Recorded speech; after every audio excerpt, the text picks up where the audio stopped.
What's up everyone, welcome back to another What If video. Last time, we left off at the beginning of the Android saga, which started a lot differently than normal. Trunks didn't even show up here, or any time traveler for that matter, so the androids pretty much showed up out of the blue. How will the group counter them?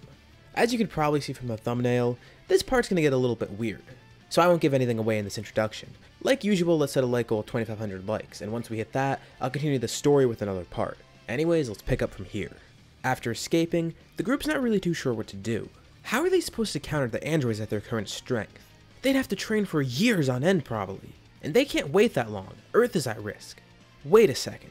Years of training, but they don't have enough time for it. Kakarot and Raditz begin thinking, and the two of them look at each other and immediately get an idea. Grinning with anticipation. This was something they couldn't really manage as kids. Kami tried to have them do this training, but they weren't strong enough for it and it didn't really pan out. But at their current strength, this might work. The Room of Spirit and Time. That's what the two of them are thinking about. And they suggest it to the group. Naturally, they all accept it. It does sound tough, but it might actually work. So they all head up to the lookout welcomed by Kami. And it's imperative that they send in their strongest people first. So Kakarot and Raditz are going to train. But Kakarot actually goes against this. He would love to train with Raditz, and he might want to do that later. But he has another idea right now. Instead of going in with Raditz, he wants to go in with Gohan. He's seen Gohan's potential. Chi-Chi's seen it too, and so has Raditz. Because remember, Chi-Chi's a fighter here, so she's definitely seen this before. But they all know that Gohan has something within him, and he just needs help accessing it. Raditz sees where his brother is coming from, and he agrees with this. He's seen what his nephew is capable of, but he still has a long way to go. Maybe Kakarot can whip him into shape. The thing is that Chi-Chi does want to join, but she knows Kakarot and Gohan's training will be too much for her. It would have been nice to have some family training, but she could head in later. She knows that right now, it's important for them to get as much training as they can at the highest levels they can, and she doesn't want to hold them back. And in the meantime, she can still train with everyone else on the lookout, including Kami. And as for Raditz, he's gonna head in later. But with who? But then he remembers something. He knows who the perfect training partner could be. He turns to Kami and asks him, because of his connection with the afterlife, could he somehow contact Tenshinhan and have him come here? Kami doesn't know if he'd be able to convince him, but it's at least worth a shot contacting him. It wouldn't hurt having an extra strong fighter here. He begins talking with King Kai and tells him what's going on. And as soon as Tenshinhan hears this, he basically rockets off King Kai's planet, thanking him for the training and saying he'll return soon. Within seconds, probably less, he ends up at King Yema's place. Snake Way isn't a challenge for him.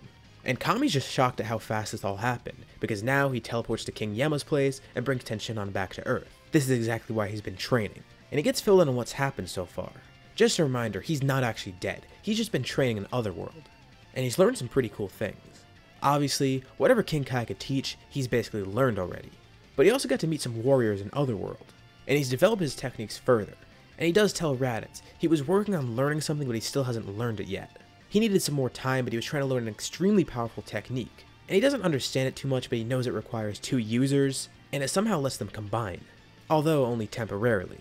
And after all this is done on Earth, he's gonna head right back there and learn it. But for now, he's interested in this Room of Spirit and Time thing, and he's definitely going to help Raditz and everyone out by going in there. And while everyone's on the lookout, it's worth mentioning that Piccolo doesn't end up fusing with Kami, and this means that Cell is going around unchecked. Cell realizes that they're hiding out somewhere right now. No one's going to interfere with him, and this is great for him. Some might even say this is perfect for him. I'm sorry, that was a bad joke. But it leaves him an opportunity to actually go after the androids without anyone intervening. And considering that they're going around causing havoc, it's not too hard to find them. Cell ends up encountering 16, 17, and 18, and he decides that he's going to go for a sneak attack. While they're distracted, he jumps in, and starts absorbing 18 first. And this means he moves to his semi-perfect form. Also, I do kind of want to bring up something. I've seen a couple comments before asking what would have happened if Cell absorbed 18 first, and I don't think anything really different would happen. He was pre-programmed to become semi-perfect and then perfect anyways, so I don't think the order that he absorbs the two androids really matters too much. Not to mention, he's about to absorb 17 right after. 16 and 17 aren't really going to stand a chance against semi-perfect Cell. This results in 16 basically getting killed, and 17 getting absorbed. Of course, everyone on the lookout senses this. There's a huge spike in ki somewhere, and this ki feels vaguely familiar, almost scary in a way. Not to mention, it's huge. This isn't the androids. They couldn't sense them before. Nervously, the people on the lookout decide to try and find out what the source of this ki is.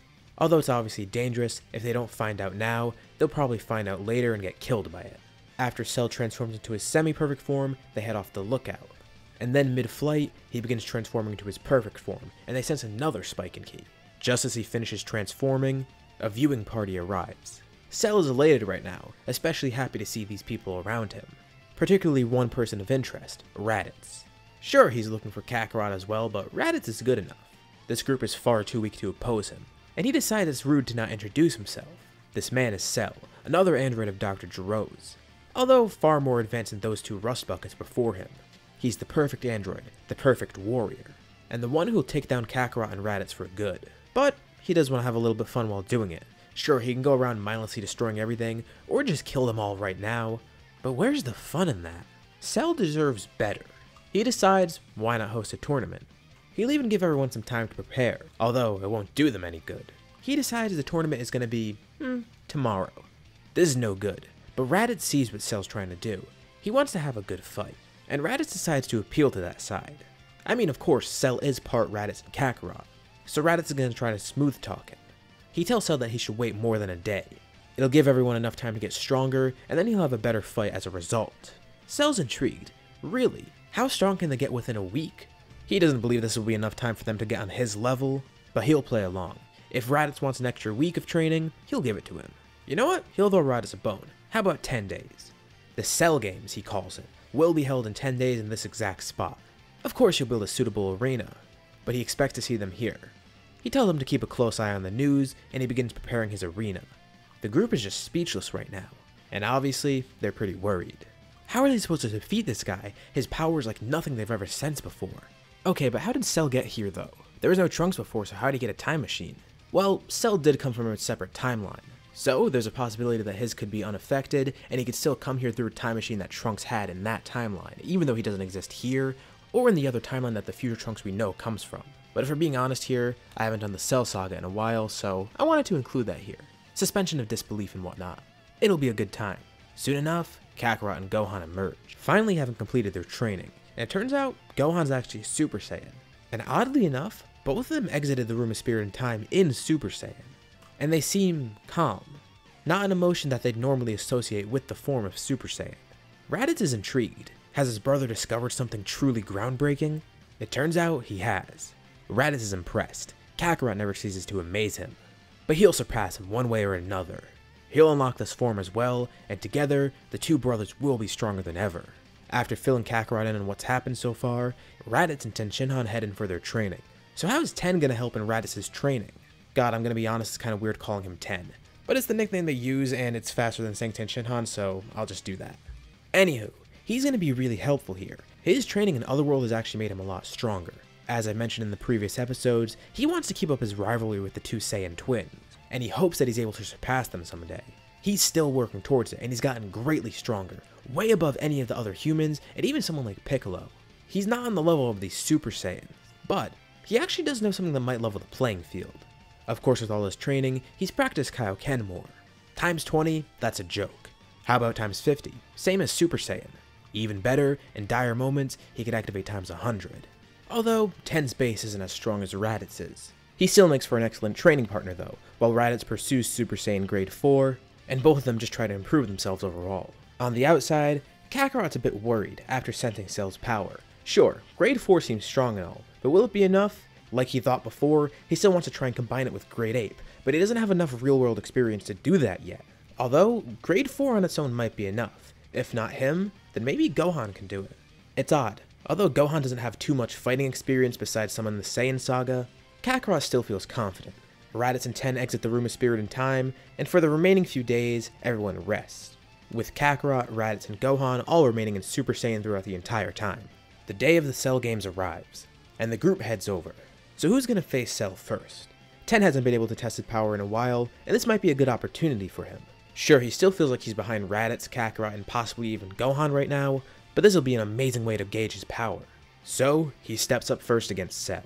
Cell's pretty amused. He expected one of the Saiyans to fight, but instead it's just a human? The two pace themselves, with Cell heavily holding back. But then Ten turns up the heat, going into Kaioken times 20 effortlessly. Cell is shocked to say the least. This caught him kinda off guard. So he increases his power a bit to match. So, times 20 isn't enough. Ten jumps to times 50. And Cell is even more amazed and caught off guard. But this seems like it's Ten's full power. This isn't really a problem for Cell. That's good, Cell's underestimating him. But he still has something else up his sleeve. Although he can only use it once, and if it doesn't work, then he's gonna have to drop out. Powering up further, 10 goes into times 100, and immediately launches a Kikoho towards Cell, quicker than Cell can react. A giant hole is left in the arena, and the attack did directly damage Cell, destroying most of his right side. Although Cell can regenerate, he's still mad. A human was able to do that to him? Having to regenerate from damage like this will definitely lower his energy later on. Even at his max power, 10 still wasn't enough, so he drops out. And the next person up is Kakarot. Cell's not going to play around anymore, because apparently Kakarot's even stronger than 10. So Cell goes full power right from the start. This match goes very similar to how it went with Goku and Cell in the original story, except no instant transmission. Kakarot's able to do some good damage, but ultimately, he can't keep up. Although he picks up on something, Cell can regenerate, but the more he does it, the more tired out he gets. And after doing it so much against Kakarot and even against 10, this leaves him kind of vulnerable. Kakarot then swaps out, but feels that this next fight will be the final one. Cell's really amused to see Gohan's up next. What, this child? Well, it's kind of bad that he underestimates Gohan, because Gohan's actually stronger than Kakarot at this point. And in all honesty, I feel like Gohan would be able to defeat Cell at this point. He's still strong, sure, but after how tired out Cell is, and how close the two are in power, Gohan has a real good shot here. And he's under very different training this time. Kakarot and Goku are not the same. Their fighting styles might be a little bit similar, but the way they go about fights is very different. Kakarot doesn't really have too many qualms about killing, as long as the person is bad and deserves it. And that's gonna rub off on Gohan a bit here. He's even different from his original self. Sure, he still might be pacifistic overall, but against Cell, he doesn't plan on sparing him. To start the fight, Cell throws out a powerful punch against Gohan, underestimating the boy. Gohan immediately dodges this and counters it with a powerful gut punch, then delivering a powerful kick to Cell that sends him flying, hitting a nearby cliff. I should also mention, Mr. Satan is still here, and he's just speechless, but he drums us all up to special effects and stuff. There's no way Cell or that blonde child are that strong, are they? Cell desperately tries to fight Gohan, getting a few hits in, but Gohan outpaces him overall. The fight continues, with Gohan eventually winning. Cell is on his knees cursing everyone, and as a last resort, he lifts his hand up, quickly charging a blast that he plans to send into Earth's core. But Gohan grabs his arm and stops him, once again hitting Cell in the gut with all his power. Cell then ends up regurgitating Android 17. Ew, well that seemed to work, so Gohan does it again. Then Android 18 comes up, and Cell begins morphing back into his imperfect form. Huh, that's kinda funny. This will make it a lot easier. With little effort, Gohan's able to kill imperfect Cell. So, what do they do about the androids here? Well, they eventually regain consciousness and the group doesn't actually know what to do with them. They're prepared to kill them if they need, and it won't really be too much of a fight. And the androids do feel a little bit mixed right now, and ultimately they decide they don't care about Kakarot or Raditz anymore. The group's hesitant about trusting them. Really, after what the androids done, they should just kill the androids right now. But the androids make it clear that they don't care anymore. I mean, Kakarot, Raditz, and their friends did save them from Cell after all. Plus, they don't really want to do what Dr. Gero told them. And even if they did, they know Kakarot and Raditz are way out of their league right now. And awkwardly, they just leave. As everyone watches, they'll make sure to see if the androids cause anything in the future. Hopefully they're on good behavior, otherwise they won't hesitate next time. Like I mentioned, they're not too keen on sparing people. At least not people like the Saiyans or Cell. But the androids at least seem a bit different. They were forced into this after all. Just let them be as they are. Over the next few years, more training begins. Gohan continues training himself, trying to go above Super Saiyan if possible. And of course Kakarot and Raditz train with him as well. 10 returns to Otherworld, trying to learn other types of techniques from there, while the rest of the humans and Piccolo stay on Earth and continue their normal training. After some time passes, I feel Gohan will be able to achieve Super Saiyan 2, with Kakarot and Raditz not far behind. However, this does something different for Kakarot. Seeing Gohan as Super Saiyan 2 amazes him and makes him very proud, but it gets him thinking, if Gohan surpasses Super Saiyan in that way, maybe Kakarot can surpass it in his own way. It might be time to test out that Super Saiyan Great Ape thing right now, and he wants Gohan and Raditz to watch. Kakarot turns into a Great Ape, and although he's a bit hesitant about it because he's not sure what it will do, he turns Super Saiyan, turning his fur golden. Holy crap, this is strong. But Kakarot's out of control right now. He goes berserk, blowing stuff up around them. Good thing they're in a wasteland though. Raditz and Gohan try to fight him, but they can't do anything.